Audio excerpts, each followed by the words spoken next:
ओम शांति भाई जी। ओम शांति सभी एडमिन्स वाले और सभी ग्रुप की आत्माओं को, सभी को ओम शांति।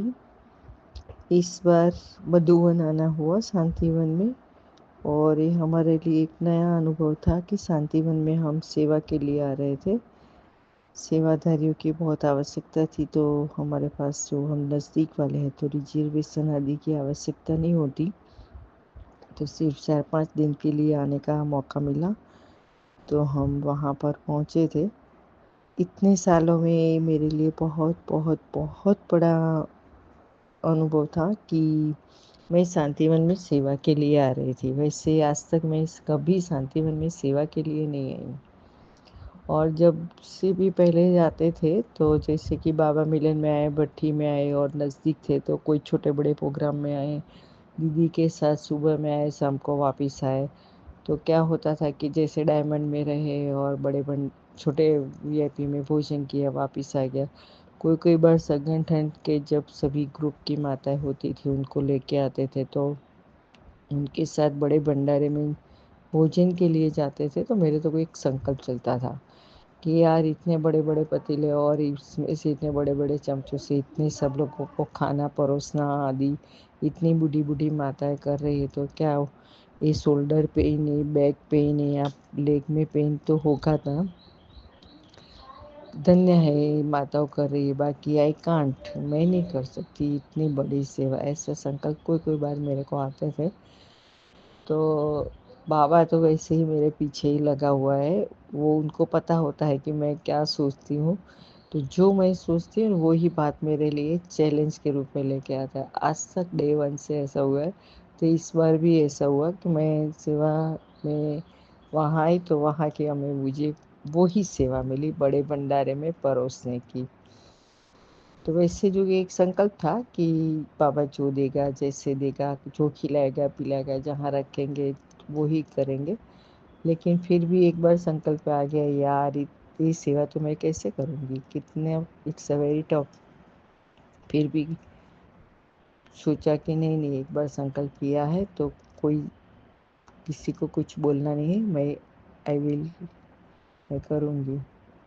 और सच में सेवा करते करते ऐसा लग रहा था कि जैसे बाबा करा रहा है, क्योंकि हमारी तो कोई कैपेसिटी नहीं थी यहाँ पर, अभी सेवादारी नहीं थे, तो 8-8 8.5 घंटे तक हमें लेके परोसने के लिए बैठना पड़ता था। और उसमें से जब भी अनाउंस होता था कि सब्जी डिपार्टमेंट में जाओ, ट्रॉली किचन में जाओ, ट्रॉली पैकिंग में जाओ, तो सब मिला के कई कई बार तो दिन के 9 घंटे, 10 घंटे, 11 घंटे तक हमको सेवा में जाना होता था। तो इतना सब कुछ करते हुए भी भैया ने जो सिखाया है ना, सेवा के प्रति, मधुवन के प्रति जो भावना है, तो इसके हिसाब से बहुत बहुत लाइट और माइट फील होता था। और सबसे बड़ी कि वो हमारे ये भंडारे वाले भैया जी ने बहुत अच्छी बात हमें सिखाई है कि भंडारे को चार्ज करना है। ब्रह्मा भोजन की जो छोटी छोटी बात पे अटेंशन, हमने जो बीच में बुक पढ़ी थी उसमें से जो भैया ने अंडरलाइन कराया था, होली में भी भैया कई बार कराते हैं, तो वो सब बातें को लेकर हम भंडारे में जब भी सेवा कर रहे थे तो एक विशेष अनुभव ये रहता था कि करन करावनहार बाबा है, मैं तो निमित्त हूँ, बाबा करा रहा है। तो बहुत बहुत इजी फील हो जाता, बहुत इजी फील होता था। और जब भी जो भी आत्मा आती थी भोजन करने के लिए, तो दिल से ही शुभ भावना रहती थी कि बाबा का एक एक दाना जिसके मुख में, जिसके पेट में जाएगा, हर एक आत्मा अष्ट रत्न में आने का पुरुषार्थ करे। यही शुभ भावना से, यही एक संकल्प से हम भोजन परोसते थे। तो सच में हमारी स्थिति तो अच्छी रहती थी, वायुमंडल भी अच्छा रहता था, लेकिन वो भोजन करने वाली आत्मा भी संतुष्ट होती थी, और उन सभी को देख के हमें खुशी भी बहुत होती थी। तो इसी अनुसार कहते थे कि नामुमकिन मुमकिन मेरे लिए हो गया। मैं समझती हूँ सिर्फ और सिर्फ हमारे भैया ने जो हमें सिखाया है वही बात को हमने अटेंशन किया, अंडरलाइन किया, उसी अनुसार चले, तो ये सब कुछ बहुत इजी हो गया। दूसरा, तपस्या के लिए हमें क्या होता था, भैया ने दूसरी बात सिखाई ना कि मधुबन में आओ को समय को चुराना है। तो इस बार हमको यही करना पड़ता था कि समय को चुराना पड़ता था। जब भी हमें बीच बीच में समय मिलता था तो हम किसी भी स्थान पे, जैसे कि बाबा के कमरे में, तपस्या धाम में या अवधलोक में, कहाँ भी कहीं तपस्या के लिए जाते थे।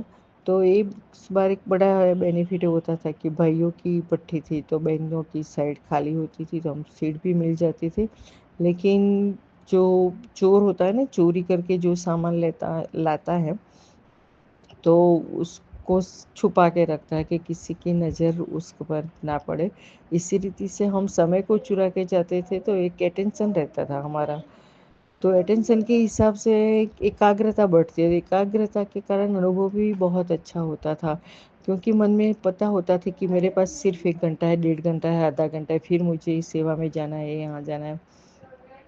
तो इस अटेंशन के कारण अनुभव भी बहुत अच्छा होता था। तो एक कोई कोई बार ऐसा फील होता था कि जैसे हम जाते हैं योग में बैठे हैं, तो बाबा आता था, बाबा कहता था, अरे यार वाह डियर बच्चा, तू मेरी बच्ची तू आ गई, बहुत अच्छा, बहुत मुझे अच्छा लग रहा है। तो ऐसे कह के बाबा जैसे करीब आए और हमारी पीठ थपथपा दी कि वाह बच्ची वाह, यार तू यहाँ पहुँच के मैं बहुत खुश हूँ। तो ऐसा मतलब कि फील होता था। तो बहुत सारे थकान बोलूँ तो महसूस होने का कोई सवाल ही नहीं था, लेकिन बहुत अच्छा लगता था, बहुत अच्छा अनुभव होता था।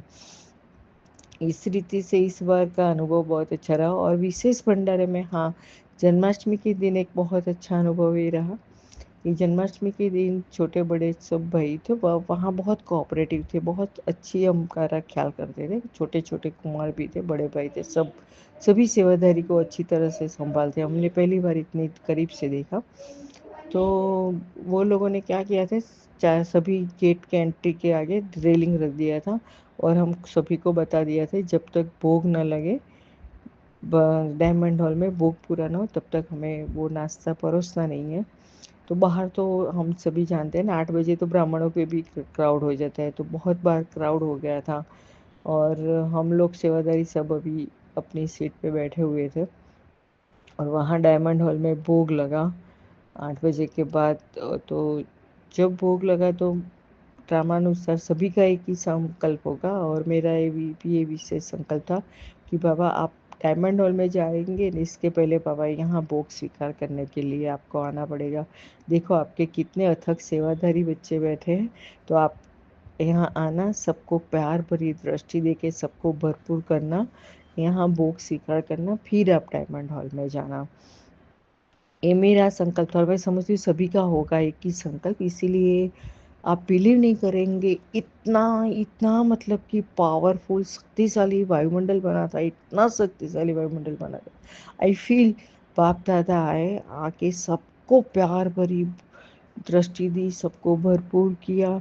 सभी भोजन जो वहाँ रखा था बड़े बड़े पतीले में, वो सब पे बाबा ने बहुत बहुत शक्तिशाली दृष्टि दी, और भोग भी स्वीकार किया। फिर बाबा डायमंड हॉल में गए। तो यही एक सोच संकल्प से जो अनुभव हुआ, मुझे बहुत शक्तिशाली अनुभव हुआ।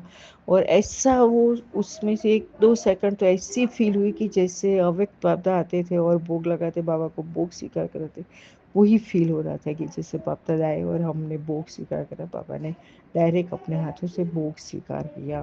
तो ये बात बहुत बहुत मेरे को अच्छी लगी, और मैं समझती हूँ इतना पावरफुल अनुभव, इतना पावरफुल वायुमंडल बनाने में हमने जो संकल्प है और हमने जो किया, वो सिर्फ और सारा श्रेय मैं समझती हूँ हमारे भाई जी को जाता है। उन्होंने हमें जिस रीति से मोटिवेट किया है, जिस रीति से हमको सही समय पे गाइड किया है, इसकी वजह से ना हुआ है। तो मैं विशेष आत्मा का, ये विशेष हमारे गुरु जी, हमारे भाई जी का बहुत शुक्रगुजार हूँ।